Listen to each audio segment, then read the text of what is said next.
Assalamualaikum warahmatullahi wabarakatuh. Innal hamdalillah wa salaman amma bada. Hadirin yang dimuliakan Allah, jangan lupa like, komen, dan share agar pesan kebaikan ini terus mengalir menjadi wasilah dakwah, memperluas manfaat, serta menghadirkan pahala jariah bagi kita semua. Semoga setiap kebaikan yang disebarkan dicatat sebagai amal saleh dan menjadi keberkahan di dunia serta akhirat. Hadirin yang dimuliakan Allah, pada kesempatan yang penuh keberkahan ini, marilah kita merenungi salah satu mutiara hikmah agung dari kitab Al-Hikam, karya Imam Ibn Athaillah As-Sakandari, yaitu pasal buat Miban, yang mengajarkan kepada kita adab tertinggi dalam berhubungan dengan Allah. Jangan menuduh Allah.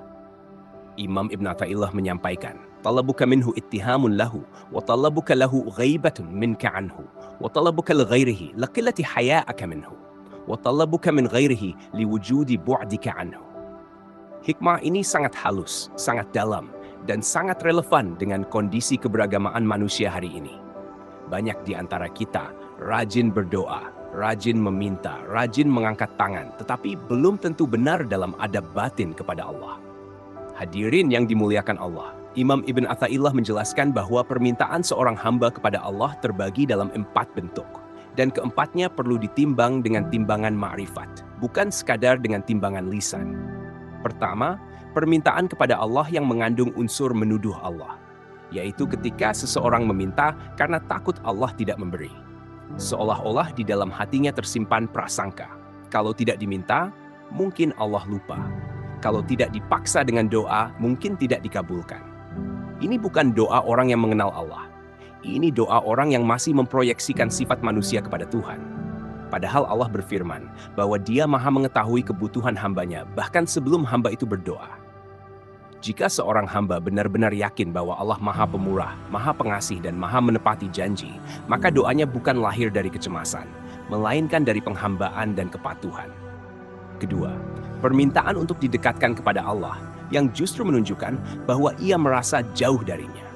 Bukan berarti doa takarub itu salah, tetapi hikmah ini mengajak kita bercermin. Mengapa kita merasa jauh, padahal Allah berfirman, "Aku lebih dekat daripada urat leher." Seringkali jarak itu bukan karena Allah menjauh, melainkan karena hati kita yang sibuk dengan selainnya. Maka problemnya bukan pada jarak, tetapi pada kesadaran. Bukan Allah yang jauh, melainkan hati kita yang lalai. Ketiga, permintaan duniawi yang menunjukkan kurangnya rasa malu kepada Allah.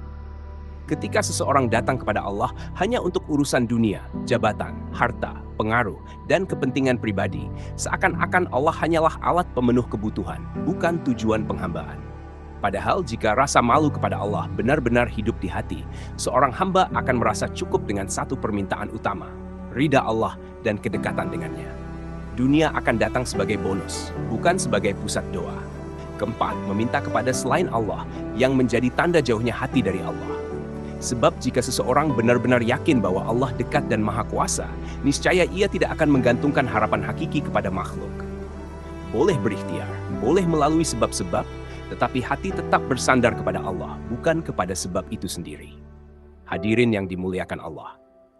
Imam Ibn Athaillah menegaskan bahwa satu-satunya permintaan yang benar dan selamat adalah permintaan yang dilakukan semata-mata karena perintah Allah, bukan karena dorongan nafsu, kecemasan, atau rasa memiliki hak atas Tuhan.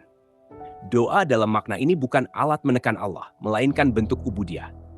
Bukan tuntutan, melainkan pengakuan kelemahan. Bukan transaksi, melainkan ketundukan. Inilah yang sering luput dalam keberagamaan kita hari ini. Kita rajin berdoa, tetapi masih marah ketika tak dikabulkan. Kita rajin meminta, tetapi kecewa ketika tak sesuai harapan. Itu tanda bahwa doa kita belum naik dari lisan ke makam ma'rifat.